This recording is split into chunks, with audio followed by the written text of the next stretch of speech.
Hi everyone, I want to show you a quick solution for the error 0xc0007 error. So I couldn't play a game, Witcher 2. I had this problem couple years, and I tried to everything on the YouTube and the blogs.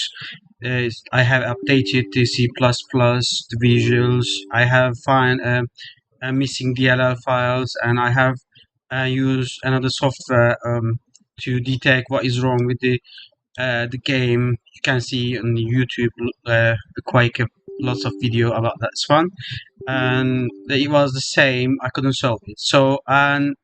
But later, and I have discovered the problem by accidentally. So I'm going to quickly show you how to check whether you need to do anything or just you can just launch your game, any game, without doing anything. First of all, you need to go to the open the file location. So in here or anywhere in the folders, you need to find um, uh, the exe file, the application file with the name of the game. Mine is Witcher 2 exe. So I found into the bin files. Maybe in if you have the same problem with the other games, you can find anywhere in the other folders. So you need to find the Witcher 2 exe, the application folder. So when you click this one, and your game is starting running.